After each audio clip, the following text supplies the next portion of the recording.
नमस्कार, मैं छत्तीसगढ़ अखबार के YouTube चैनल इंडिया आजकल के स्टूडियो से सुनील कुमार रोज की तरह विधानसभा चुनाव पर चर्चा करने के लिए हमारे राजनीतिक विश्लेषक शशांक तिवारी के साथ यहाँ मौजूद हूँ। हम रोज किसी न किसी एक पहलू पर बात करते हैं। कल 70 सीटों पर नामांकन खत्म हो गए हैं। पहले बाकी की 20 सीटों पर हो चुके थे, उन पे नामांकन वापसी भी हो चुका था। इन 70 सीटों पर नामांकन वापसी में अभी 2 दिन और हैं। लेकिन हम आज एक खास पहलू पर चर्चा करना चाहते हैं कि छत्तीसगढ़ के भीतर कहाँ कहाँ कतरा कतरा चंबल बन गया है। चंबल आपको याद होगा, ग्वालियर के तरफ का इलाका, बीहड़ का इलाका, जहाँ पे डकैत रहते थे, जिनको बागी कहा जाता था, वैसा चंबल। तो छत्तीसगढ़ में कहाँ कहाँ पे ऐसे मजबूत बागी हो गए हैं जिन्होंने अपने विधानसभा क्षेत्र को चंबल के बीहड़ जैसा बना दिया है, जहाँ कुछ समझ में नहीं आएगा कि कितनी गहरी खाई है, कहाँ से लोग निकल के भागते हैं, ये समझ नहीं आएगा। छत्तीसगढ़ में कुछ प्रमुख बागी ऐसे हैं जिन्होंने अपने पार्टी के लिए बड़ी मुश्किल खड़ी कर दी है, और ये भी हो सकता है कि काउंटिंग के दिन भी जल्दी समझ में ना आए कि वहाँ क्या होने जा रहा है। हम ऐसी 10 सीटों को लेकर आपके सामने आ जाएं, क्योंकि पूरी 90 सीटों पे अगर और ज़्यादा बागी हैं तो उनकी सबकी चर्चा एक दिन में मुमकिन नहीं है। लेकिन 10 सीटों पर बात करने के लिए हम यहाँ मौजूद हैं। इन 10 सीटों में से 9 सीटें तो ऐसी हैं जिन पे 17 तारीख को मतदान होना है, लेकिन एक सीट ऐसी भी है जिस पर अभी एक हफ्ते बाद 7 तारीख को मतदान होना है। तो इन 10 सीटों पर बागी कौन हैं, उनका क्या असर होगा, इस पर ये आज की बातचीत बड़ी दिलचस्प रहने वाली है, क्योंकि अभी तक हम बड़ी पार्टियों, छोटी पार्टियों, इन्हीं पे बात कर रहे थे। ये बागियों की बात है ये। तो इन बागियों के तेवर क्या हैं, किसका वजन क्या है, उन सीटों का ढांचा क्या है, किस तरह से वहाँ का कैरेक्टर है, कास्ट कैरेक्टर, कौन से कैंडिडेट वहाँ पार्टियों के हैं जो कहाँ तक अपने दम पे जा सकते हैं, और किस तरह से उन्हीं की पार्टी के बागी उनका पांव भी खींच सकते हैं, इन पे हम चर्चा करेंगे। इसकी शुरुआत हम करते हैं 7 तारीख से। 7 तारीख को बस्तर की अंतागढ़ सीट पर वोटिंग होनी है। 20 सीटों पर वोटिंग होनी है 7 तारीख को, जिसमें बस्तर की तमाम 12 सीटें हैं, उनमें से अंतागढ़ की चर्चा अभी हमने की थी। अंतागढ़ का नाम आपने सुना होगा, ये देशव्यापी विख्यात या कुख्यात नाम है वहाँ के उम्मीदवारों का। जगह तो सभी अच्छी रहती हैं, उम्मीदवार अपनी जगह का नाम बुरी चर्चा में ला देते हैं कहीं कहीं। इस अंतागढ़ से कांग्रेस के एक उम्मीदवार के कई साल पहले बिक जाने की चर्चा थी, बहुत बुरी चर्चा थी वो, और छत्तीसगढ़ में कांग्रेस पार्टी के भीतर से ये खरीद फरोख्त हुई थी, जिसमें भाजपा के मुख्यमंत्री डॉक्टर रमन सिंह शामिल थे, जिसमें कांग्रेस के उस वक्त के नेता अजीत जोगी, उनके बेटे, दूसरी तरफ भाजपा के रमन सिंह मुख्यमंत्री थे, उनके दामाद डॉक्टर पुनीत गुप्ता, ये सब लोग शामिल थे। और ये पूरा सिलसिला मंतूराम पवार नाम के कांग्रेस के कैंडिडेट पर था, जिसको कांग्रेस ने कैंडिडेट बनाया और उसने नाम अपना वापस ले लिया था। कांग्रेस वहाँ बिना कैंडिडेट के रह गई थी। शशांक, अंतागढ़ की क्या हालत है? अगर हम बागियों के हिसाब से देखें तो वहाँ कौन बागी है अभी? देखिए, मैं थोड़ा सा बता दे रहा हूँ। पहले चरण में 20 सीटें हैं। 20 में से कांग्रेस के पास 19 सीटें थी। हाँ, कुल एक सीट राजनांदगांव की डॉक्टर रमन सिंह उम्मीदवार वहाँ से विधायक हैं और उम्मीदवार भी हैं। लेकिन इस बात को समझिए, पहला दौर जो है मतदान का, इसकी 20 सीटों में से 19 पर कांग्रेस विधायक हैं, कुल 1 पर भाजपा विधायक हैं डॉक्टर रमन सिंह। ऐसा लगता है कि सीटें जरा भी कम होंगी तो खोने के लिए केवल कांग्रेस रहेगी, पाने के लिए बीजेपी रहेगी। ऐसा ही है? बिल्कुल बिल्कुल। और इसमें 19 सीटें अभी कांग्रेस के पास हैं। उनमें से 4 विधायकों की टिकट काटी गई है। कांग्रेस ने अपने मौजूदा विधायकों की टिकट काटी, 4 लोगों की। 4 में से। हाँ, उसमें से एक ही बागी है अंतागढ़ से, तो अनूपनाग। आपका ये कहना है कि कांग्रेस का कुल एक ही बागी है एक ही इन बागी। 20 सीटों में, इन और 20 कोई से। बागी नहीं और है कोई दूसरे जिसका कटा हो ना नहीं, कटा हो। जी। तो ये तो बगावत बड़ी छोटी है, बड़ी ये छोटी है दोनों पार्टियों में। दोनों में। पहले चरण में इन दोनों पार्टियों ने डैमेज कंट्रोल करने में काफ़ी हद तक सफल रहे। ऐसा? नाराज तीनों विधायक थे जिनकी कटी थी। हाँ अनूपनाग को छोड़ के छन्नी साहू है, हाँ, खुज्जी से विधायक थी कांग्रेस की, भुवनेश्वर बघेल जो डोंगरगढ़ से जिनकी टिकट कटी, हाँ और पंडरिया से ममता चंद्राकर, हाँ। उनकी टिकट कटी। तो स्वाभाविक तौर पर नाराजगी थी तो थी ही, लेकिन वो बगावत के हद तक नहीं जा पाई। इन्होंने नामांकन दाखिल नहीं किया। और आज के तो कांग्रेस ने 20 सीटों में से 4 के टिकट काटे, जिसमें से 3 शांत हैं, कुल एक यहाँ पर अंतागढ़ में वो यहाँ खड़े हो गए हैं। अब जो विधायक थे अभी कल तक हैं और मजबूती से, दमदारी से खुलकर लड़ रहे हैं, यानी ताकत से लड़ रहे हैं। मनाने की कोशिश भी हुई, नहीं माने तो पार्टी ने निष्कासन की कार्रवाई भी कर दी। ना सिर्फ वो बल्कि उनकी पत्नी कांति नाग, वो भी कांग्रेस की नेत्री थी, काफ़ी सक्रिय थी। अच्छा। इनके राजनीति में आने से पहले से सक्रिय थी अंतागढ़ में। अच्छा। उन्हें भी पार्टी से निकाल दिया। दोनों को, पति पत्नी को पार्टी से निकाल दिया। स्वाभाविक है। तो अब कोई काबू नहीं है पार्टी का उनके ऊपर। बिल्कुल। अच्छा, मंतूराम पवार का ऐसा है, वो भी निर्दलीय चुनाव लड़ रहे हैं। वो किस पार्टी में थे? निर्दलीय। वो पहले भाजपा में चले गए थे, हाँ। फिर कांग्रेस में निर्दलीय थे, फिर उसके बाद तो कोई वो नहीं रहा। वो किसी पार्टी में थे नहीं थे। तो वो बागी नहीं है, लेकिन लड़ रहे हैं। यानी उस सीट के नज़ारे को हम देखें, बिल्कुल, तो मंतूराम पवार जो कि एक वक्त खरीद बिक्री के केंद्र में थे, वो अभी वहां से उम्मीदवार हैं निर्दलीय। बिल्कुल। इनका पहले का क्या रिकॉर्ड रहा है वहाँ मंतूराम पवार का, जीत हार का? मंतूराम पवार एक विधायक रहे हैं वहाँ से। हाँ। और 2 बार ऐसा है, बहुत मार्जिन वोटों से, बहुत कम वोटों से, अच्छा, मतलब 1000 वोट से भी कम वोटों से हारे हैं। और पहले सीपीआई में रहे, सीपीआई सीपीएम से, हाँ। और कम्युनिस्ट पार्टियों में रहे, फिर उसके बाद कांग्रेस में आए। अच्छा। और लंबे समय तक चुनाव लड़ते रहे हैं। लेकिन ये खरीद बिक्री का मामला कम्युनिस्ट पार्टी में रहते हुए नहीं हुआ होगा, ये कांग्रेस में आने के बाद ही हुआ होगा। आमतौर पे ऐसे खरीद बिक्री में कम्युनिस्ट लोग जो हैं आसानी से बिकते नहीं हैं, थोड़ा मजबूत रहते हैं, गरीबी से आते हैं, तो आसानी से बिकते नहीं हैं कम्युनिस्ट। तो खैर, अपन बात कर रहे थे अंतागढ़ की। जी।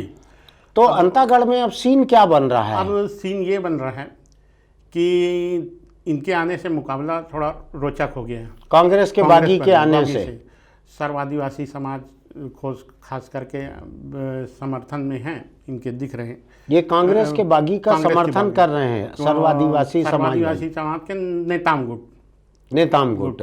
हाँ, तो वो इनका समर्थन कर रहे हैं। और नामांकन दाखिले के समय, आखिरी दिन जो नामांकन जो दाखिल किए, उस समय अच्छी ताकत भी दिखाई इन्होंने शक्ति प्रदर्शन किया अच्छा। और अब वो मुकाबला त्रिकोणीय और चतुष्कोणीय टाइप से हो गया है। ऐसा? हाँ। वहाँ भाजपा का भी कोई बागी है क्या? भाजपा का बागी नहीं है।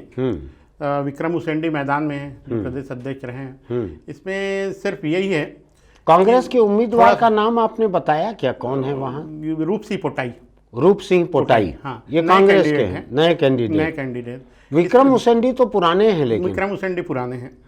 उसमें इसमें समीकरण ये है कि 2-3 इलाकों में बटा हुआ है ये क्षेत्र। पखांजूर, जिसके बारे में अपन चर्चा कर चुके हैं, बंगाली आबादी वहाँ बहुत ज़्यादा है। और दूसरा अंतागढ़, कोयली बेड़ा वगैरह इलाके इसी में आते हैं।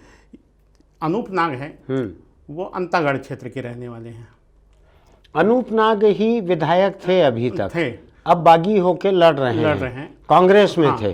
तो उनसे जो भी नुकसान होगा जाहिर तौर पर कांग्रेस को ज्यादा होगा। कांग्रेस से ज्यादा भाजपा को भी हो सकता है। वो कैसे? वो ऐसे कि ये विक्रम उसेंडी है, वो अंतागढ़ क्षेत्र के रहने वाले हैं। अच्छा, ये भी वहीं के रहने वाले हो, उसी इलाके के। अनूपनाग। तो इनको अंतागढ़ क्षेत्र से ज्यादा वोट मिल जाएंगे अगर, हाँ, तो वो विक्रम उसेंडी को मिलने वाले वोटों में से नुकसान हो जाएगा। बिल्कुल। लेकिन अच्छा, ये रूप सिंह पोटाई है, वो पखांजूर वाले इलाके उसके रहते हैं। अच्छा, जहाँ से बंगाली वोटर हैं। हाँ। वहाँ से हैं मंतूराम पवार। वो भी उसी इलाके के हैं। हाँ हाँ। तो कुल मिला के यानी 2 इलाका, दोनों में 2-2 लोग, जी। कैसे बंटेगा राम जाने। बिल्कुल।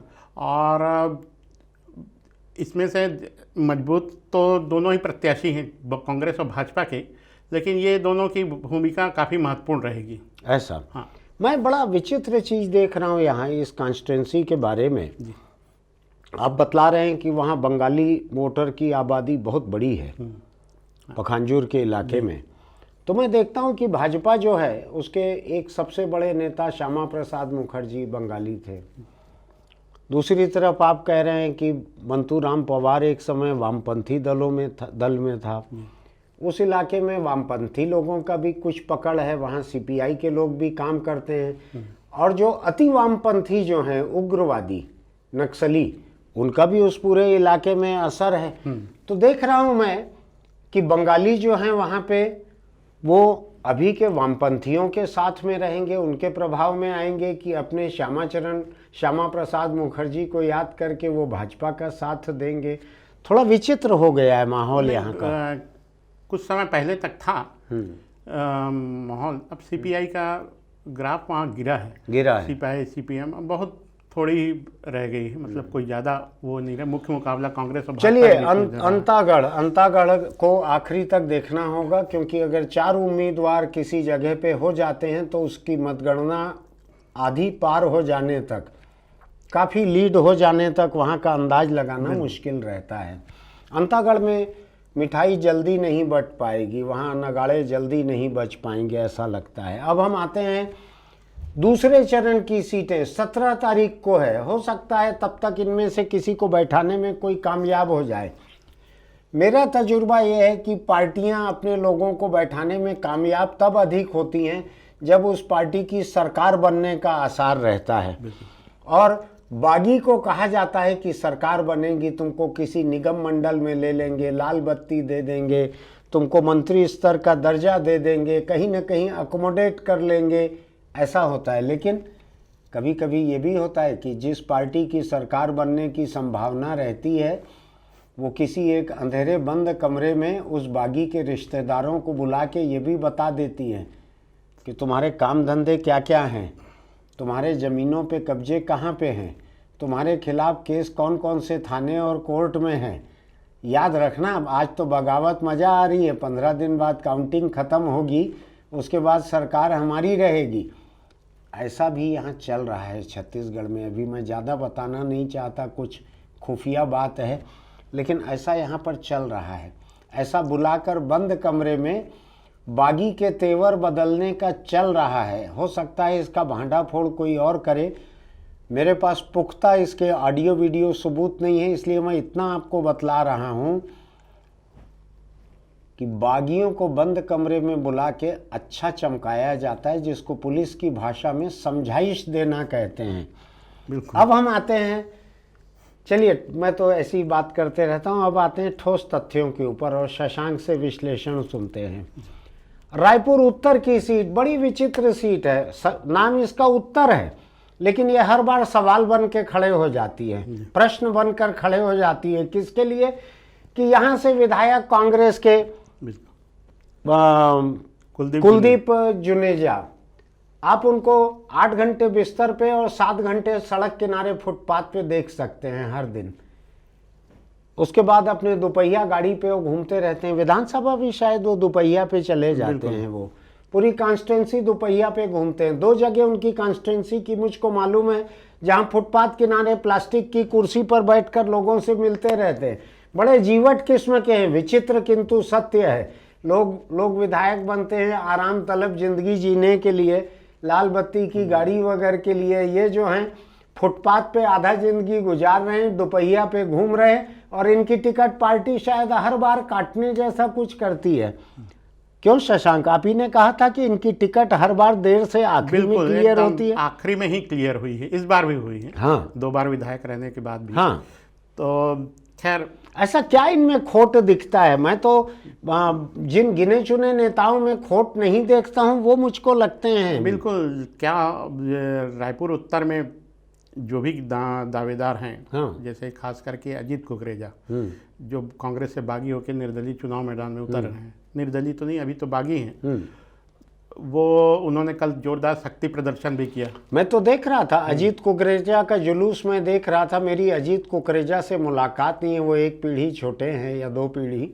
उनके पिता आनंद कुकरेजा ये लंबे समय से कांग्रेस पार्टी से जुड़े रहे, शायद विद्याचरण के साथ भी रहे, शायद जोगी के साथ भी रहे, मुझको ठीक से नहीं मालूम है। पार्टी के बाहर गए आए हैं कि नहीं, ये पार्टी में है, पार्टी में है, अभी कांग्रेस पार्टी में ही है। आनंद कुकरेजा जमीन के बड़े कारोबारी हैं, तेलीबांधा इलाके में, उसके आसपास के बहुत बड़े इलाके में बहुत बड़े जमीन के कारोबारी हैं। बेटा भी अब उसी कारोबार में बहुत बड़ा है, वो स्थानीय वार्ड मेंबर भी है अजीत कुकरेजा। वो टिकट मांग रहा था वहाँ से, ऐसी चर्चा थी कि उसने कांग्रेस के बड़े बड़े दिग्गज नेताओं के ऊपर कई किस्म का प्रभाव डाला था। किस किस्म का मैं नहीं बोलना चाहता, बिल्कुल डाला हुआ था प्रभाव, ऐसी चर्चा थी। लेकिन टिकट नहीं मिल पाई अजीत कुकरेजा को। आखिरी में जाकर जब ये लग रहा था मिल जाएगी, टिकट नहीं मिली, तो वो अब कांग्रेस के खिलाफ बागी होकर उतरे हुए हैं। बिल्कुल।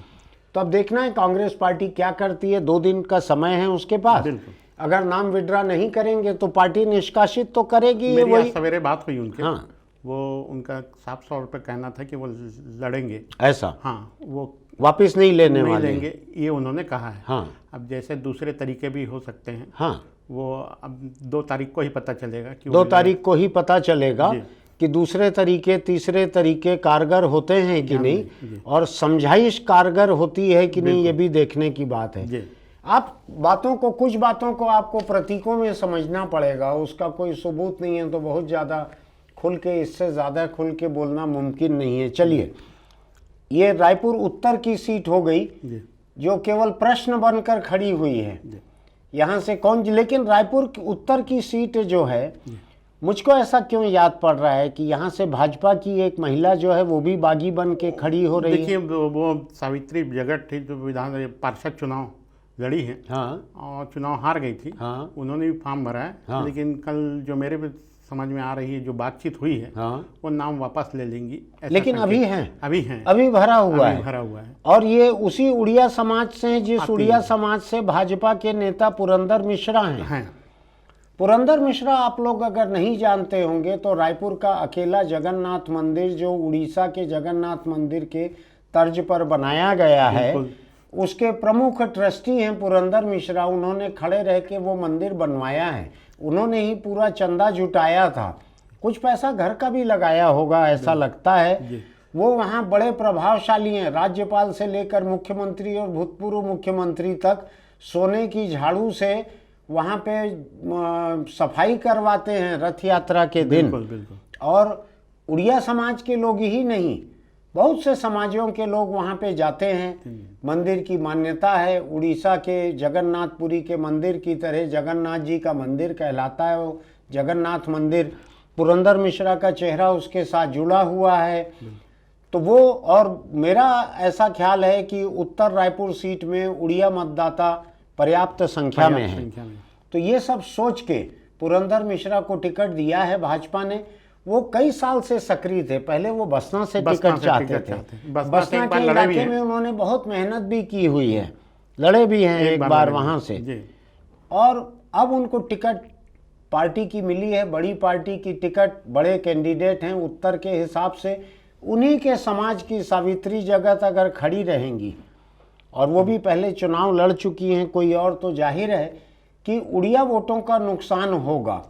अब देखना यह है कि वहाँ से कांग्रेस के अजीत कुकरेजा बागी हैं, भाजपा की सावित्री जगत वहाँ पर बागी हैं। देखना है परसों तक क्या होता है। इनमें से परसों ही है ना, 2 तारीख को, 2 तारीख की शाम तक क्या होता है। फिलहाल ये सीट देखने लायक रहेगी। अगर अजीत कुकरेजा वहाँ से लड़ते हैं चुनाव तो देखना पड़ेगा क्या नतीजा निकलता है। अगली सीट पे हम आते हैं, ये महासमुंद जिले की सरायपाली की सीट है, जहां कांग्रेस की किस्मत थोड़ी डामाडोल दिख रही है। उसके पिछले विधायक किस्मत लाल नंद वहां से लड़ रहे चुनाव। कांग्रेस पार्टी ने उनको शायद निष्कासित भी कर दिया है। इन्होंने जोगी कांग्रेस जाके उसकी तरफ से ये कैंडिडेट हैं वहाँ पे। जी। तो जोगी कांग्रेस चले गए हैं। मैंने देखा था कि रेणु जोगी और अमित जोगी दोनों बहुत खुशी खुशी इनको बीच में खड़ा करके गुलाबी गमछा पहनाकर और प्रत्याशी भी बना दिए। ये जोगी कांग्रेस का गुलाबी रंग जो है, शशांक, ये आपके शर्ट जैसा ही है क्या गुलाबी? बिल्कुल। कुछ आज आप खास बागियों पे चर्चा हो रही है इसलिए गुलाबी शर्ट पहन के आए हो क्या आप? नहीं, लेकिन इसमें से कुछ प्रत्याशी गुलाबी रंग के हो भी गए हैं। हो भी गए हैं। मुझको पता नहीं क्यों आपको देख के लग रहा है कि आप आमतौर पे रंगीन ऐसा पहनते नहीं हो, लेकिन आज कुछ गुलाबी मूड में आप दिख रहे हो जोगी कांग्रेस के। तो सरायपाली सीट किस्मत लाल नंद कांग्रेस के विधायक थे, करीब 50,000 वोट से जीते थे 2018 में। जी। पार्टी ने टिकट नहीं दिया। मेरा मानना है विधायक से ज़्यादा पार्टी और सरकार की असफलता थी। सत्तारूढ़ पार्टी का 50,000 से जीता हुआ विधायक अगर 5 साल में टिकट काटने लायक हो जाए तो इसका मतलब है कि सरकार और पार्टी दोनों ने इनके ऊपर नज़र नहीं रखी थी, इनको सुधरने की चेतावनी नहीं दी थी, इनको बेहतर नहीं बनाया था, इनकी गलतियां नहीं गिनाई थी। कहीं ना कहीं सरकार और पार्टी की भी कमजोरी थी इसमें। किस्मत लाल नंद जी। अब किस्मत लाल नंद कांग्रेस से निष्कासित जोगी कांग्रेस की तरफ से खड़े हुए हैं। बिल्कुल। ये सही मायनों में बागी नहीं है क्योंकि अब दूसरी पार्टी चले गए, वहां से खड़े हैं, लेकिन हम कांग्रेस के नजरिए से देखते हैं कि कांग्रेस में बगावत करके ये चले गए। इन्होंने जोगी कांग्रेस जाने के पहले भी कहा था कि मैं लड़ूंगा या ऐसा कुछ कहा था इन्होंने। जी, उन्होंने चातुरी नंद को लेकर शिकायत की थी कि उनका इस्तीफा मंजूर नहीं हुआ मंजूर नहीं हुआ है, मुझको याद है। चेंज कर दीजिए। लेकिन बात नहीं बनी, उनका इस्तीफा मंजूर हो चुका था। तो ये कांग्रेस में रहते हुए बागी हो गए थे, फिर निष्कासित हो गए हैं, अब ये जोगी कांग्रेस के हैं। लेकिन हम इनको कानूनी रूप से नहीं, व्यवहारिक रूप से कांग्रेस का बागी एक नजरिए से देख रहे हैं।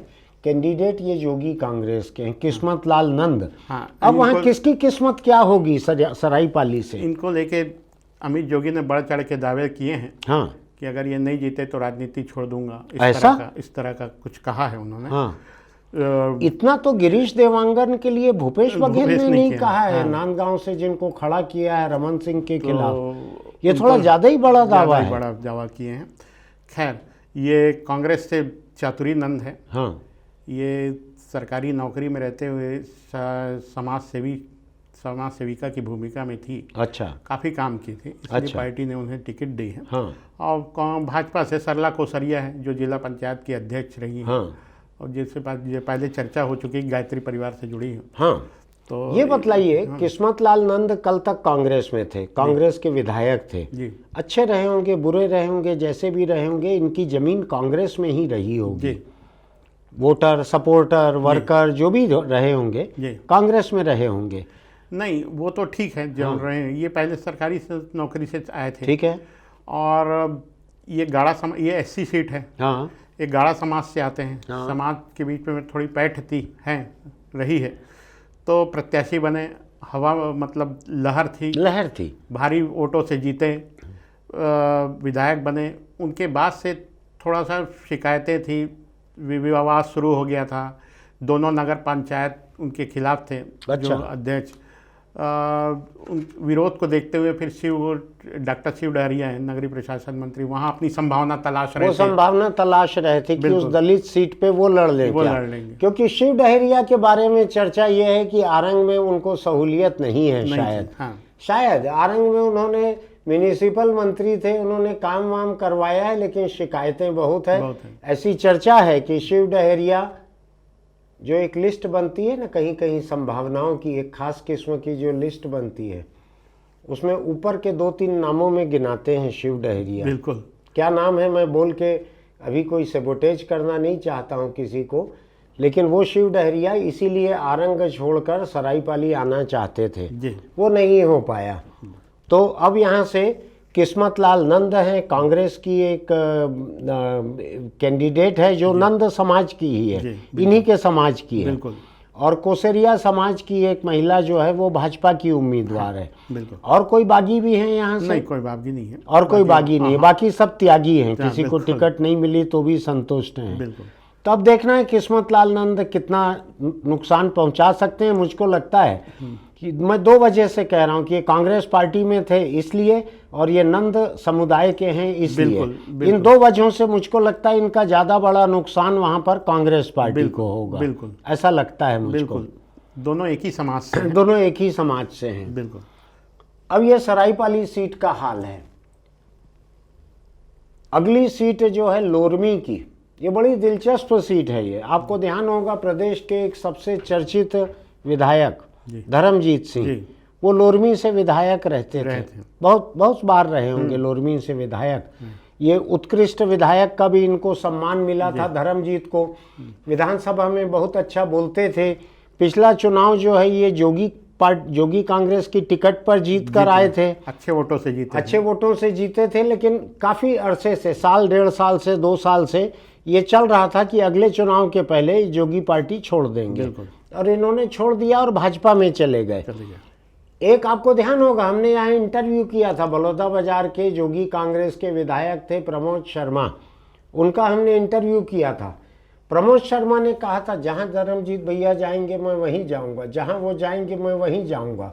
मैंने उनको पूछा कि वो कुएं में कूदेंगे, आप कुएं में कूद जाओगे क्या? उन्होंने कहा मैं कूद जाऊंगा। कुछ इसी किस्म की बात हुई थी। वो प्रमोद शर्मा को छोड़ के धर्मजीत अकेले चले गए बीजेपी में। लेकिन इस बार वो लोरमी से नहीं लड़ रहे हैं, धर्मजीत तखतपुर से लड़ रहे हैं। वो तखतपुर से लड़ रहे हैं। बड़ी दिलचस्प बात है। मैं बगावत से उल्टा एक बात बताता हूँ आपको। तखतपुर सीट से भाजपा की कैंडिडेट बनना चाहती थी हर्षिता पांडे, ऐसा ही है जी। पिछली बार लड़ी थी वो, लेकिन पिछली बार वो 3रे नंबर पे आ गई थी। इसके अलावा एक और पूर्व विधायक थे राजीव छत्री, हाँ वो भी दावेदार थे। वो बसपा से थे शायद। नहीं, भाजपा के थे। वो भाजपा के थे। तो अभी मैंने सुना है कि वहाँ से तखतपुर से हर्षिता पांडे पूरी तरह से धर्मजीत का काम कर रही हैं, ऐसा मुझको पता लगा है। बगावत से उल्टी बात है, इसलिए मैं बगावत के बीच उसको बतला रहा हूँ। अब यहाँ पर हुआ यह है कि सागर सिंह बैस, जो कांग्रेस के जिला कांग्रेस के एक बड़े पद पे थे, वो मैदान में उतर गए हैं। वो किस लिए उतरे हैं? वो टिकट के दावेदार थे। हाँ, मुंगेली जिला कांग्रेस के अध्यक्ष थे। हाँ, जिस जिले में ये सीट आती है, हाँ। टिकट नहीं मिली। पिछली बार भी दावेदारी कर रहे थे धर्मजीत सिंह के खिलाफ। हाँ। उस समय नहीं मिली। हाँ। उस समय शत्रुघ्न चंद्राकर को दे दी थी पार्टी ने। अच्छा। और उसके बाद इनको संतुष्ट किया गया था। कांग्रेस में बड़े पद में थे, जिला कांग्रेस के अध्यक्ष थे मुंगेली के। हाँ। और लेकिन इस बार पूरी ताकत झोंके थे, खूब कार्यक्रम भी कराए थे। यूथ कांग्रेस के भी अध्यक्ष रहे हैं जिला के। तो ये खुद लड़ना चाहते थे लोरमी से, जो उनके जिले में आती है जी। और नहीं मिली तो उन्होंने पार्टी छोड़ दी और जोगी कांग्रेस से प्रत्याशी हो गए। ये भी जोगी कांग्रेस से। एक बड़ी दिलचस्प बात यह है कि जोगी कांग्रेस जो कुछ समय पहले तक बिल्कुल ही नामौजूद जैसी लग रही थी, कुछ हफ्ते पहले तक बड़ी कमजोर सी लग रही थी, पता नहीं कैंडिडेट मिलेगा कि नहीं मिलेगा। लेकिन जैसे जैसे कांग्रेस में उम्मीदवार निराश होने लगे, जो चाह रहे थे नेता निराश होने लगे, शायद भाजपा के भी कोई निराश होंगे, ऐसे जो भी निराश हैं, यानी निराशों की आशा का केंद्र बन गया जोगी कांग्रेस। निराश हुए, कोई बात नहीं, आ जाओ हमारे यहाँ भी गमछा और है गुलाबी, तो उन्होंने पहना दिया वहाँ इनको, सागर सिंह बैस को वहाँ पे पहना दिया गुलाबी गमछा। ये अब जोगी कांग्रेस से लड़ रहे हैं यहाँ पे लोरमी में। बिल्कुल। तो ये धर्मजीत यहाँ पे नहीं है। यहाँ से है भाजपा अध्यक्ष जो अरुण साव, चुनाव में अरुण साव यहाँ से लड़ रहे हैं। बिल्कुल। और यहाँ कांग्रेस कैंडिडेट कौन है? वो पिछड़ा वर्ग आयोग के अध्यक्ष है थानेश्वर साहू। तो वहाँ थानेश्वर साहू पिछड़ा वर्ग आयोग के अध्यक्ष, कांग्रेस कैंडिडेट, उनको इस भूतपूर्व कांग्रेस जिलाध्यक्ष से नुकसान पहुंचेगा। यानी अरुण साव की संभावनाएं यहाँ पे बढ़ जाती हैं। क्योंकि कल रात मुझको किसी ने ये कहा, सीटों का अंदाज लगा रहे थे कहाँ से कौन जीतेगा क्या होगा। उन्होंने कहा सरायपाली सीट, जिसको हमने अभी कहा है किस्मत लाल नंद के बारे में, वहाँ से भाजपा की जीतने की संभावना बताई, और लोरमी सीट से भाजपा की जीतने की संभावना बताई, क्योंकि दोनों जगहों पे कांग्रेस के पिछले मजबूत विधायक या मजबूत दावेदार पार्टी छोड़कर जोगी कांग्रेस से लड़ रहे हैं। तो इसका नुकसान कांग्रेस को होगा, इसलिए बीजेपी को यहाँ फायदा होगा। हो सकता है अरुण साव इस त्रिकोण में अच्छे से जीत भी जाएं। बिल्कुल ठीक है। अरुण साव प्रदेश भाजपा के अध्यक्ष हैं। कुछ लोग ये भी मान के चलते हैं कि अगला मुख्यमंत्री का चयन अगर भाजपा सरकार होगी तो अरुण साव का नाम भी आ सकता है, ऐसा मानते हैं कुछ लोग। मैं भाजपा सरकार के आने की संभावना बिल्कुल भी नहीं बता रहा हूँ, मैं किसी की संभावना नहीं बता रहा हूँ अभी। चलिए, तो ये लोरमी की बात हो गई है जी। इसमें और तो कुछ महत्वपूर्ण नहीं बचा है। अब हम आते हैं आज की 5वीं सीट जो है बालोद सीट। जी। बालोद में कांग्रेस की बागी, सभी कांग्रेस के बागी दिख रहे हैं। आप भाजपा का कोई बागी नहीं लिए हो? आ रहे हैं, आएंगे भाजपा के बागी आएंगे आगे। कांग्रेस की बागी मीना सत्येंद्र साहू बालोद सीट पे जी। क्या सीट है और कौन है मीना सत्येंद्र साहू? मीना सत्येंद्र साहू ये जिला पंचायत के सदस्य हैं। अच्छा। सभापति जी। और ये हुआ ये है कि टिकट की दावेदारी कर रही थी, तो यहाँ से मौजूदा विधायक है संगीता सिन्हा, उन्हीं को रिपीट की गई। अच्छा। तो इन्होंने कल नामांकन भरा तो यहाँ जोरदार शक्ति प्रदर्शन किया बालोद में। और एक सर्व समाज के बैनर तले सभी ये दिखाने की कोशिश हो रही है कि सभी समाज का मुझे समर्थन है। अच्छा। तो वो बगावत करके चुनाव लड़ रही हैं और अच्छी खासी भीड़ थी। ऐसा? हाँ, यानी बागी के लिए कांग्रेस छोड़ के लड़ रही हैं और भीड़ अच्छी जुटा ली। हाँ। और मजे की बात यह है इसमें भाजपा और कांग्रेस दोनों के असंतुष्ट नेताओं का समर्थन इनको है। ऐसा? हाँ। भाजपा के भी असंतुष्ट लोगों को, जिनको भाजपा की टिकट नहीं मिली या नाराज हैं, ऐसा कुछ? बिल्कुल। भाजपा कैंडिडेट है कौन वहाँ से? राकेश यादव हैं, वो नगर पालिका के अध्यक्ष रहे हैं। अच्छा। हाँ, युवा हैं। हाँ। तो उनसे भी बहुत सारे नाराज हैं। अच्छा। तो वो लोग भी इनके साथ हैं। हाँ। तो मीना सत्येंद्र साहू को कांग्रेस और भाजपा दोनों के नाराज लोगों का साथ हासिल है। बिल्कुल। इसीलिए भीड़ इतनी थी नामांकन में। और इसमें यह है कि जातिगत समीकरण देखें तो साहू समाज की अच्छी खासी संख्या है वहाँ। हाँ। साहू समाज के लोगों की, मतदाताओं की। तो कुल मिला के एक त्रिकोणी संघर्ष की स्थिति वहाँ कांग्रेस कैंडिडेट किसको बतलाया आपने? मौजूदा संगीता सिन्हा। तो 3 में से साहू यही एक है जी। और वहाँ साहू वोटर पर्याप्त है। अच्छा। तो इससे थोड़ा सा माहौल इस सीट का समझ में संगीता आता का है। ये है, उनके पति भी विधायक रहे हैं। हाँ। भैया राम सिन्हा, उसके बाद ये बनी। हाँ। और ये दूसरी बार लड़ रही हैं। ऐसा? जी। चलिए, ये बालोद सीट का हाल है। आगे बढ़ते हैं हम। गोरेलाल साहू कांग्रेस से बागी होकर लड़ रहे हैं कसडोल से। बिल्कुल। कसडोल से तो शकुंतला साहू वहाँ पे विधायक थी, है ना? बिल्कुल। और बड़े लंबे वोटों से जीत के आई थी और मुझको लगता है भाजपा के प्रदेश के एक बड़े दिग्गज गौरीशंकर अग्रवाल जी को हराया था उन्होंने। बिल्कुल। शकुंतला साहू ने। हाँ। नौजवान महिला हैं ये। बिल्कुल। भूपेश बघेल इनको अपनी दत्तक पुत्री की तरह मानते हैं। बीच में उन्होंने कहा था मैं इसके लिए रिश्ता ढूंढ रहा हूँ, ऐसा। यानी मुख्यमंत्री का इनके प्रति एक पिता जैसा भाव इनके साथ में रहा। बिल्कुल। और ये लंबे वोट से जीत के आई थी जी। कितने वोटों की लीड थी? करीब 52,000। 52। अब मैं ये नहीं समझ पाता हूँ, आप मुझको समझाइए थोड़ा, आप लोग टिप्पणी लिख के समझाइएगा इस पर। 52,000 वोट से एक महिला जिसकी उम्र शुरू ही हुई है राजनीति में, वो जीत कर आ रही है। भाजपा के एक दिग्गज गौरीशंकर अग्रवाल को हरा कर आ रही है इतने वोटों से। मुख्यमंत्री का उनके प्रति एक विशेष स्नेह था। इसके बाद ये दुर्गति हो गई कि पार्टी को टिकट काटनी पड़ी उनकी। जी। हाँ, पार्टी को टिकट काटनी पड़ी जी। ये हालत हो गई 52,000 वाले विधायक से। इसको मैं विधायक की गलती मानूं कि पार्टी और सरकार की गलती मानूं? क्या कहना है शशांक आपका? विधायक की गलती मानना ज़्यादा उचित होगा, क्योंकि इतनी शिकायतें आ जाती हैं कि जीत की संभावना कम दिखती तभी काटती है। नहीं, तो 5 साल में शिकायत 5वें साल में 6वें महीने में थोड़ी आई होगी। नहीं, शुरू से आई होगी। होगी। बहुत सारे एक विधायक थे काफ़ी जो चलते थे 2 व्हीलर में। हाँ। आए तो फिर उसके बाद कुछ महीने बाद, साल भर बाद रेंज रोवर में घूमना शुरू हो गया। अच्छा। तो ये सब चीज़ें इनसे जुड़ी रहती हैं। ऐसा? हाँ। मुझको याद है, मैं ये कसडोल सीट से शकुंतला साहू जो थी ये कुछ एक वीडियो मैंने इनके देखे थे, लोगों को झिड़क रही थी, डांट रही थी बुरी तरह से सार्वजनिक जगह पर, कुछ ऐसा मैंने सुना है। मैंने ये भी सुना है कुछ पत्रकार वहाँ पे गए थे, वो देख के आए, उन्होंने कहा कि अपने घर तक सड़क बनवा ली, बाकी सड़क नहीं बनवाई, लोगों से मिलती नहीं है, इस तरह का मुझको कुछ महीने पहले लोगों ने कहा था कसडोल की विधायक शकुंतला साहू के बारे में। उनकी जगह कांग्रेस ने कैंडिडेट किसको बनाया? संदीप साहू। संदीप साहू को। युवा हैं, जैसे उनको अपनी पुत्री मानते थे वैसे ही उनके पुत्र की तरह हैं सीएम के, भूपेश बघेल के। मतलब यानी भूपेश बघेल का विशेष प्रेम वहाँ के उनसे रहता है। बिल्कुल, बेटा बेटी जैसे जिनको मानते हैं उनको लड़वाते हैं वहां से। मुझको किसी ने कहा कि ये संदीप साहू जिसको कसडोल से लड़वा रहे हैं वो वहां रहते नहीं है, रायपुर में रहते हैं वो। जी, रायपुर टिपरापारा के आसपास कहीं रहने वाले हैं। हाँ, रायपुर के ही रहने वाले हैं।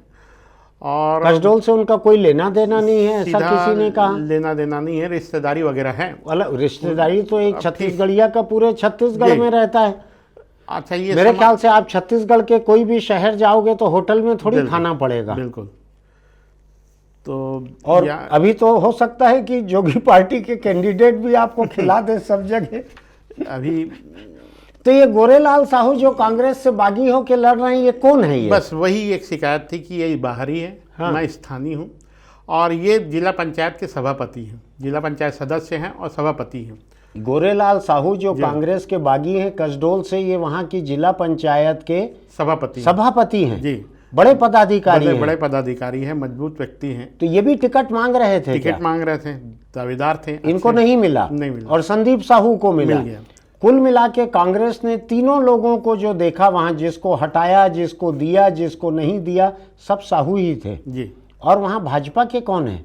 भाजपा के धनीराम धीवर। धीवर समाज की शायद स्टेट की अकेली टिकट वहां दी गई है। कल शायद नामांकन भरा है उन्होंने, तो धीवर समाज ने बड़ी खुशी मनाई है कि हमारे समाज से एक को टिकट मिली है। ठीक याद आ गया मुझको। ये कसडोल का है। अब कसडोल में गोरेलाल साहू कल तक के कांग्रेसी आज वहां लड़ रहे हैं तो जाहिर तौर पे उनकी नाराजगी कांग्रेस के खिलाफ अधिक होगी। बिल्कुल। और ये रहते कहाँ हैं? ये भी बाहर रहते हैं कि वहीं के रहने वाले हैं? ये वहीं के हैं। बिल्कुल। और कांग्रेस ने रायपुर में रहने वाले बाहरी को टिकट दी है, संदीप साहू को। ऐसा तो वो तो मुझको राजकमल सिंघानिया जो है कांग्रेस के, वो कह रहे थे कि जब रायपुर में रहने वाले कोई टिकट देना था तो मुझी को दे दिए रहते।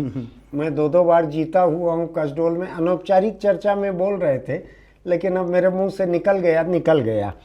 तो कसडोल सीट जो है ये दिक्कत की क्योंकि अभी तक मनाने में सफल नहीं रहे हैं। ऐसा? हाँ। ये कल रात में कुछ लोगों के साथ बैठ के मार्किंग कर रहा था, तो उसमें हमने कसडोल सीट को क्वेश्चन मार्क लगा के छोड़ा था। किसी की स्पष्ट जीत नहीं दिख रही थी, इसको क्वेश्चन मार्क लगाया था कल रात को। खैर, अगली सीट पे हम आते हैं, रायगढ़ में शंकर लाल अग्रवाल कांग्रेस से बागी होके लड़ रहे हैं जी। अभी तक आपका कांग्रेस ही जारी है बगावत जी। कुछ यानी सोच समझ के आप कांग्रेस की ज्यादा बगावत करवा रहे हैं क्या? नहीं।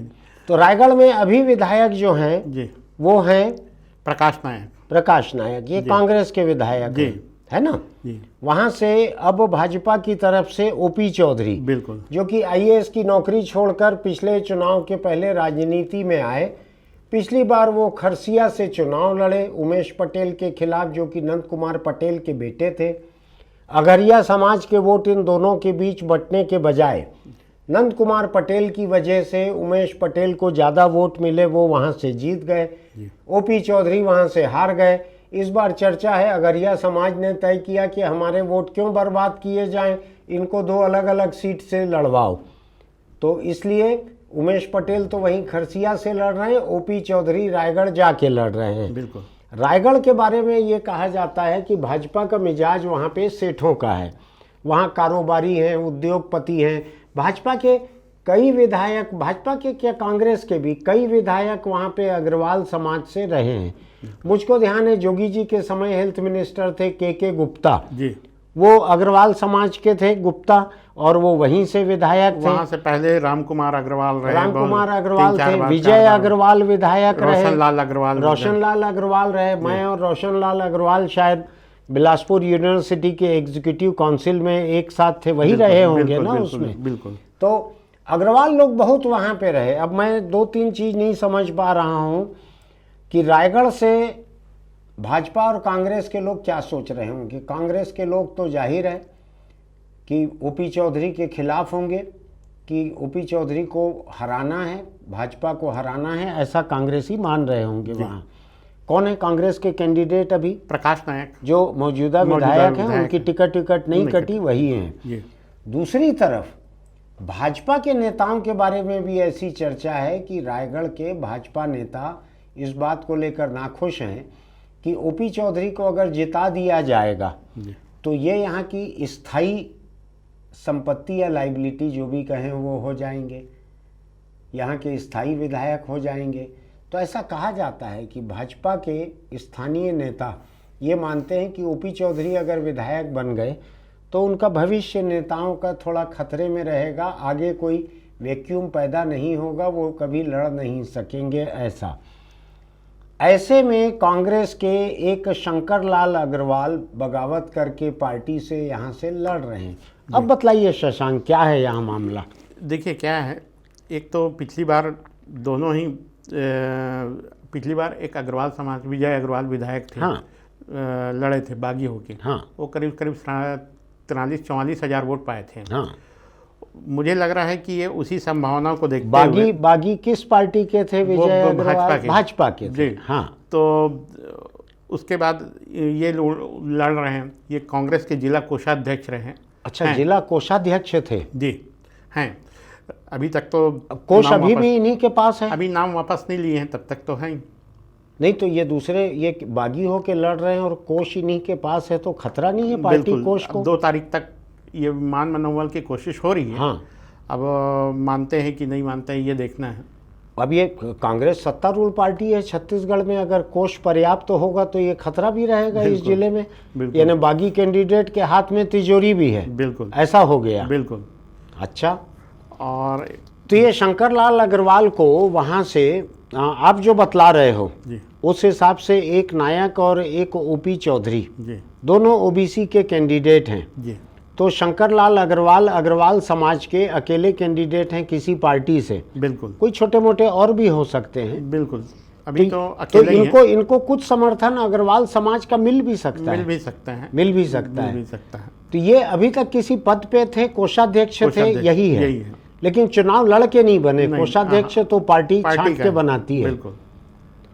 तो ये शंकर लाल अग्रवाल हैं। यहाँ से और कोई प्रमुख बागी कोई और नहीं है? गोपिका गुप्ता, यहीं से ही। अच्छा, यहीं से गोपिका गुप्ता, वो किसकी बागी है? वो जिला पंचायत की सदस्य हैं। हाँ। वो भाजपा की बागी है। अच्छा, भाजपा का कम से कम आपको एक तो कोई बागी दिखा लिस्ट में। तो गोपिका गुप्ता भी अग्रवाल है? नहीं, ये है कोलता समाज से आती है। कोलता समाज की हैं? जी। अच्छा, वहाँ अघरिया के बाद जो दूसरी बड़े मतदाता हैं ज़्यादा संख्या में, वो कोलता समाज के हैं। ऐसा? और ये उसी बिरादरी की हैं, गोपिका। अच्छा। जिला पंचायत की सदस्य हैं। हाँ, मजबूत हैं। और ये भाजपा से बागी हैं? भाजपा से बागी हैं। तो दोनों बड़ी पार्टियों के एक एक प्रमुख बागी हैं। बिल्कुल। और अग्रवाल भी बहुत हैं और कोलता समाज भी बहुत है। तो ये मामला वहाँ चतुष्कोणी टाइप हो गया, भले ये 2 कोण छोटे क्यों न रहे। बिल्कुल। और भी पार्टियां वहाँ पे होंगी। रायगढ़ संपन्न बस्ती है, संपन्न बस्ती में सब पार्टी खड़ा करती हैं अपना कैंडिडेट। अब ये है कि जो कोलता समाज है, हाँ, परंपरागत रूप से भाजपा के वोटर माने जाते हैं। ऐसा? हाँ। तो पिछली बार यहाँ भी सब बसना से कोशिश हो रही थी कि कोलता समाज के प्रतिनिधित्व मिला जाए कोई, तो वहाँ से भी नहीं मिले। वहाँ से संपत अग्रवाल को टिकट मिल गई। हाँ, संपत अग्रवाल को मिला है टिकट। और यहाँ से भी नहीं, तो समाज के भीतर एक नाराजगी तो दिख रही है ऐसा? अभी। अब हालांकि मनाने की इनको कोशिश हो रही है, और अगर ये डटी रही मैदान में तो बीजेपी को नुकसान होगा। तो नुकसान ज़्यादा बीजेपी को हो सकता है। लेकिन ओपी चौधरी भाजपा के एक बड़े नेता माने जाते हैं। कुछ लोग ऐसे भी हैं जो उनको भविष्य का मुख्यमंत्री मान के चलते हैं, अगली पीढ़ी के, चाहे 1-2 चुनाव के बाद हो, उनको बड़ा नेता माना जाता है। प्रदेश में शायद भाजपा ने उनको महामंत्री भी बना के रखा हुआ है जी। और जिस समय अमित शाह आकर यहाँ पर भाजपा प्रदेश कार्यालय में बैठक लेते हैं, जब प्रदेश के बड़े बड़े दिग्गज भाजपा नेता अपने घर में बैठे रहते हैं, उस वक्त भी ओपी चौधरी वहाँ पे मौजूद रहते हैं महामंत्री होने के नाते। ओपी चौधरी की ताकत का अंदाज़ा सिर्फ इस बात से लगाया जा सकता है कि टिकट डिक्लेयर नहीं हुई थी। हाँ, और इनका बैनर किसी के मतलब प्रदेश में इनका अपना बैनर पोस्टर वगैरह सब ऑर्डर ये सब जारी आना शुरू हो गया था। हाँ, आना शुरू भी हो गया था। अच्छा, और बैठकों का दौर शुरू हो गया था कि ये उम्मीदवार हैं, ये इस तरह का। राजधानी रायपुर के कलेक्टर रहे हुए हैं, तेज हैं जी। इनको मालूम होगा कि पहले से क्या क्या काम करवाते हैं सरकार में। जैसे बहुत सारा काम पहले सड़क बन जाती है, बाद में टेंडर होते रहता है, तो ऐसा इनका पोस्टर पहले आ गया होगा, टिकट बाद में आ ही जाएगी, अंदाज रहा होगा कलेक्टर साहब को। तो खैर ये रायगढ़ की बात हुई। रायगढ़ से आगे बढ़ते हैं, हम सामरी सीट में आते हैं जी। सामरी सीट जो है सरगुजा चले गए हैं, सरगुजा चले गए। सामरी सीट यहाँ पर प्रभुराम भगत भाजपा से बागी हैं जी। भगत भी बागी होने लगे। हमने तो एक कहानी सुनी थी बाबा खड़क सिंह और किसी की डकैत की किसी की, तो एक उसमें भगत थे एक उसमें बागी थे। अब यहाँ भगत ही बागी हो गए हैं, मैं समझ नहीं पा रहा हूँ क्या हाल हो गया है भाजपा का। भाजपा में भगत भी बागी हो रहे हैं। ये भाजपा के पुराने नेता हैं। हाँ, और स्थानीय विधायक थे, मतलब बड़े नेता थे सिद्धनाथ पैकरा, ये उनकी पत्नी को टिकट दी उद्देश्वरी पैकरा को। अच्छा, तो इन्होंने नाराजगी में फॉर्म भर दिए हैं, मनाने की इनको भी कोशिश हो रही है। ये जिले पुराने नेता हैं, लेकिन ये डेट निकल गई है फॉर्म विड्रॉल की। नहीं, 2 तारीख नाम वापस के। ये अच्छा, ये बाद वाले हैं, बाद वाले 7 तारीख के नहीं, 17 वाले 17 वाले। अच्छा, तो अब ये पुराने नेता हैं, दरंग साय जमाने के हैं। हाँ, और जनपद के अध्यक्ष रहे हैं। अच्छा, तो समाज के भीतर खास करके उरांव समाज के इसमें भाजपा की महिला कैंडिडेट महिला कैंडिडेट है। हाँ, और यहीं से चिंतामणि महाराज थे कांग्रेस के, उनके टिकट काट कर नए कैंडिडेट विजय पैकरा, उनको उतारा गया था। चिंतामणि महाराज आज भाजपा में आ गए ज्वाइन कर लिए भाजपा। कल हेलीकॉप्टर वगैरह में पहले घूमे हैं। बिल्कुल। वो हेलीकॉप्टर देखे होंगे ठीक ठाक आरामदेह है कि नहीं है, उसके बाद आए होंगे भाजपा में। ऐसा ना हो कि खटारा हेलीकॉप्टर में घुमा दें, तो उसको देख परखने के बाद अब आए हैं भाजपा में। अच्छा, तो ये चिंतामणि महाराज के भाजपा में जाने से कांग्रेस की चिंता कुछ बढ़ेगी क्या?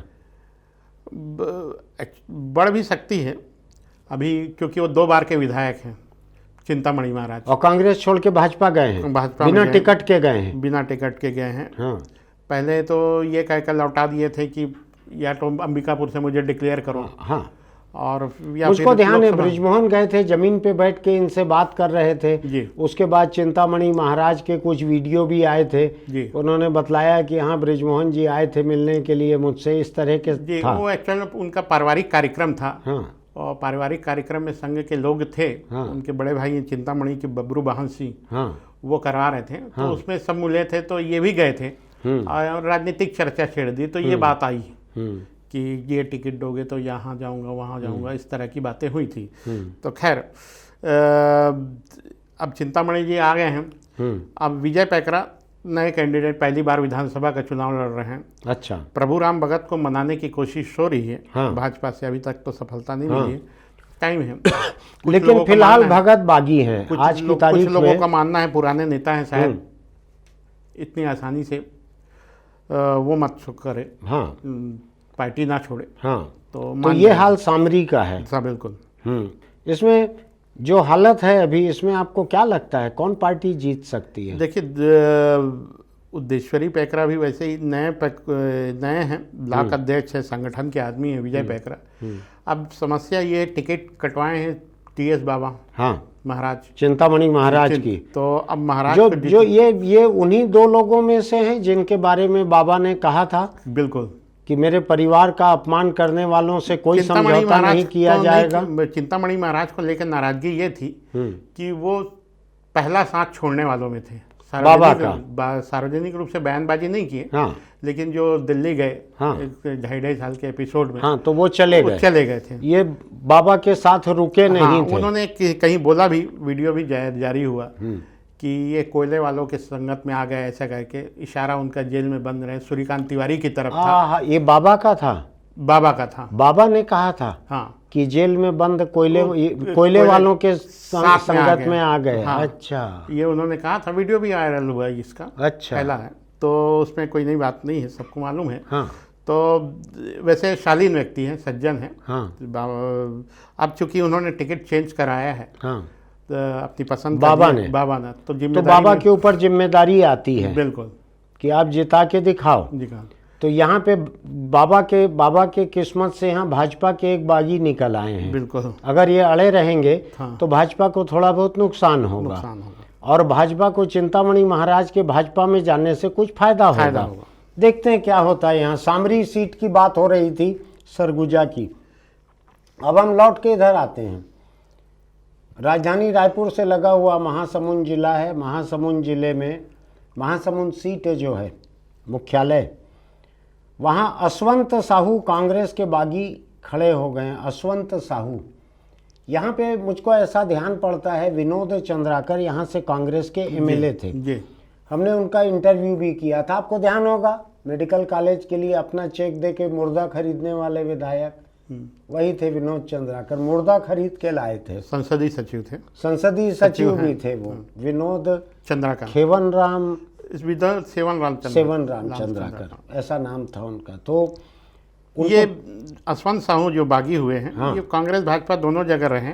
अच्छा, और लेकिन ताजा ये है, अभी हालत ये है कि ये थोड़ा सा भाजपा की तरफ चले गए थे। अच्छा, और आम आदमी पार्टी से भी टिकट ना आया था, लेकिन ये मजबूत दावेदार है, मजबूत बागी हैं, ऐसा या मजबूत निर्दलीय हो सकते। नहीं तो बागी हैं किसके आप बोल रहे हो? कांग्रेस में, भाजपा एक तरह से कांग्रेस में थे वो।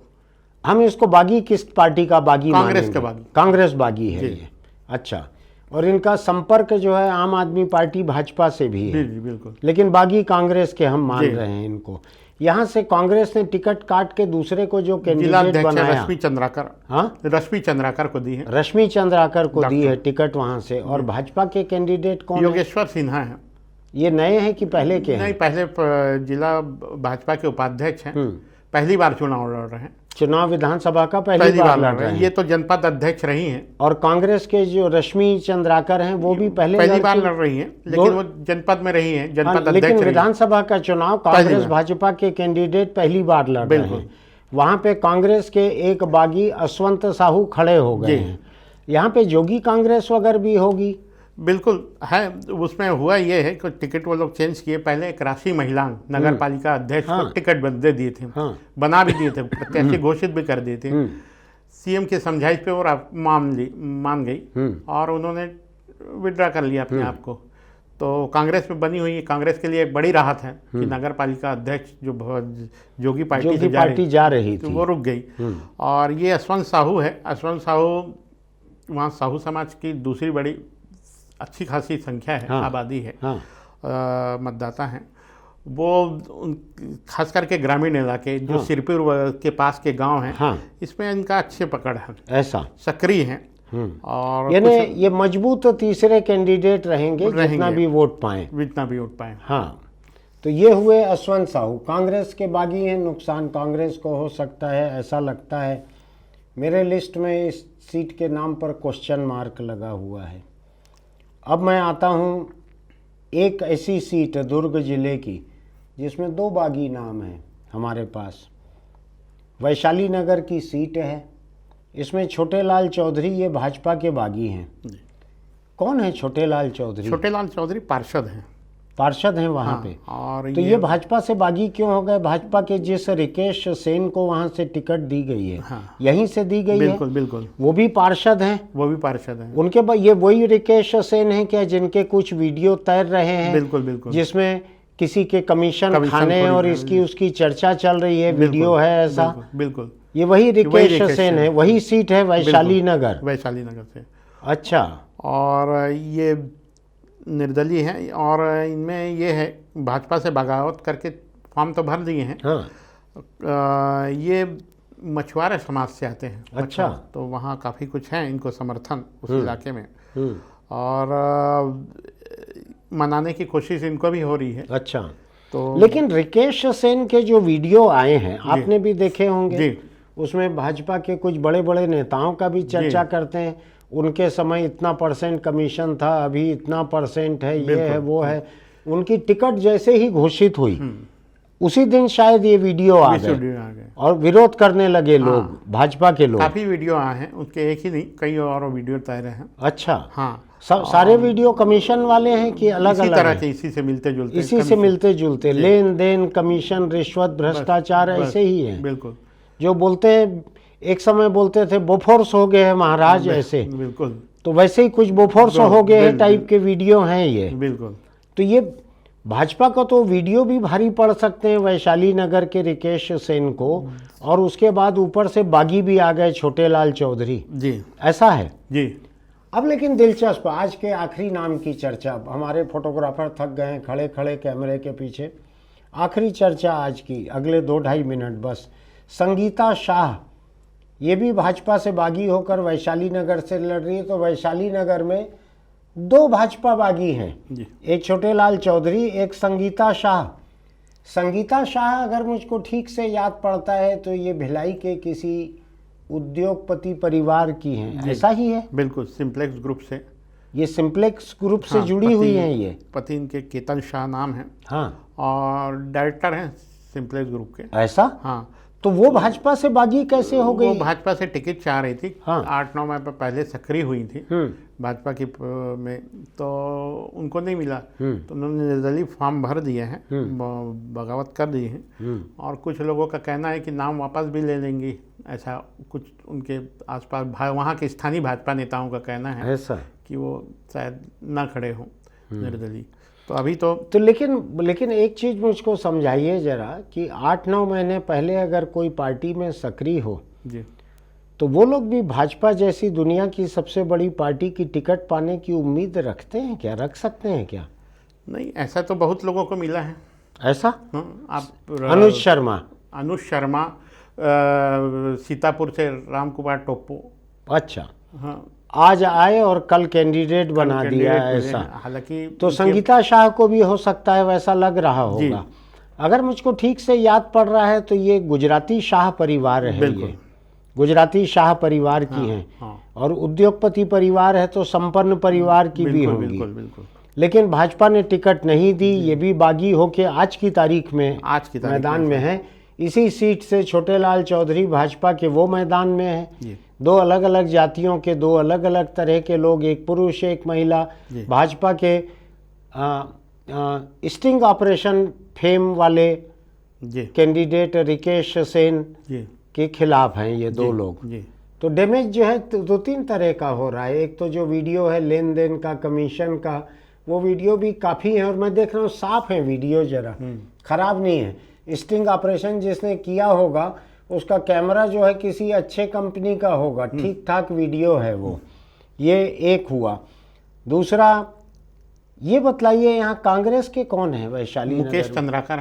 मुकेश चंद्राकर हैं, जो उनके चंदूलाल चंद्राकर हॉस्पिटल से जुड़े हुए थे। और मुझको ध्यान है ये नर्सिंग कॉलेज भी चलाते थे। ये प्रतिमा चंद्राकर के दामाद, ये प्रतिमा चंद्राकर के दामाद हैं, वासुदेव चंद्राकर के परिवार के हुए। ये भूपेश बघेल के राजनीतिक गुरु थे वासुदेव चंद्राकर, ऐसा ही था? बिल्कुल। हाँ जी। और वासुदेव चंद्राकर जो हैं दुर्ग जिले में वोरा जी के खिलाफ एक ओबीसी का छत्तीसगढ़ी की राजनीति करते थे, इनके बीच मतभेद रहते थे, वही है ना? बिल्कुल बिल्कुल। तो भूपेश और प्रतिमा चंद्राकर ये एक ही स्कूल के हैं, दोनों विधायक थे जी, रहे हुए हैं। बिल्कुल। तो ये प्रतिमा चंद्राकर के दामाद जो हैं मुकेश चंद्राकर, ये वहाँ से कांग्रेस के उम्मीदवार हैं। उनको बगावत नहीं देखनी पड़ रही है जी, अभी तक तो नहीं है। नहीं, अब क्या? अब तो 30 तारीख हो गया है शशांक जी, अब क्या बगावत होगी जी? अभी तक किसी ने नहीं भरा है फार्म कांग्रेस के वहां से, तो अब वो बगावत फ्री है। और बीजेपी को वहां से 2-2 बगावत का मतलब ये है कि कुछ लोग पार्टी छोड़ रहे हैं इनकी उम्मीदवारी के खिलाफ। लेकिन हम जब बागी उम्मीदवार की बात करते हैं तो बागी उम्मीदवार उनके खिलाफ नहीं है। इस मामले में पार्टी तो हर पार्टी कुछ लोगों को छोड़ते रहना चाहिए। पत्ते जब गिरते हैं पुराने तो नए कोपल निकलने की जगह आती है, वो सिलसिला तो चलते रहना चाहिए। फिलहाल आज की हम बात यहाँ ख़त्म करते हैं। हमने 10 सीटों पे चर्चा की, 10 सीटों पे बगावत जो हो रही है, किस तरह से छत्तीसगढ़ की इन 10 सीटों पे एक छोटा छोटा चंबल जैसा नज़ारा दिख रहा है। जिस तरह से चंबल का इलाका ग्वालियर के आसपास का, वहाँ पर लोग बगावत, बीहड़ में उतर जाना बोलते हैं, बीहड़ों में उतर जाना, बंदूक उठाते हैं, निकल जाते हैं, पुलिस से, सरकार से, दूसरी जात वाले से विरोध करके डकैत बन जाते हैं, बागी हो जाते हैं। डकैत नहीं कहते हैं वहाँ, बागी हो जाना कहते हैं। यहाँ भी पार्टियों में बागी इस तरह के हैं। अब देखिएगा इन 10 सीटों पे क्या होता है। आज की हमारी बातचीत यहीं पूरी हो रही है। आपको अगर ये वीडियो अच्छा लगता है तो इसको सब्सक्राइब कीजिए, नोटिफिकेशन की बटन दबाइए, वीडियो को लाइक कीजिए, नीचे अपनी टिप्पणी लिखिए हम लोगों के बारे में। बुरा हो मेरे बारे में तो लिखिए, शशांक के बारे में अच्छा लिखिए, जो बागी हैं उनके बारे में आपको जो लगे वो लिखिए। फिर मिलते हैं। As Mahatma Gandhi once said, be the change you want to see in the world, and I believe the change begins right here. देश के कई हिस्सों में चुनाव होने वाले हैं और इसलिए आप सभी को अपने बीच अवेयरनेस भी बढ़ा देनी चाहिए कि वोटिंग कितना इंपॉर्टेंट है, वोटिंग से क्या क्या बदल सकता है। इनफैक्ट वोटिंग से वो हर बड़े बदलाव आ सकते हैं जो आपने कभी सोचे होंगे और जो आपको बहुत ही एक डिस्टेंट ड्रीम लगता हो। वोटिंग से वो सारी चीज़ें आपके पास आ सकती हैं जो आपने कभी सोचा हो कि आपके हक में हो, और इसीलिए आप सभी को बढ़ चढ़ के जिस समय पोलिंग होगी उस दिन ग्रुप्स में ये डिस्कस करके उस दिन पहला आपको ये काम सेट कर लेना है कि पहले आपको दिन में वोट करना है और उसके बाद ही आपको बाकी सारे काम करने हैं।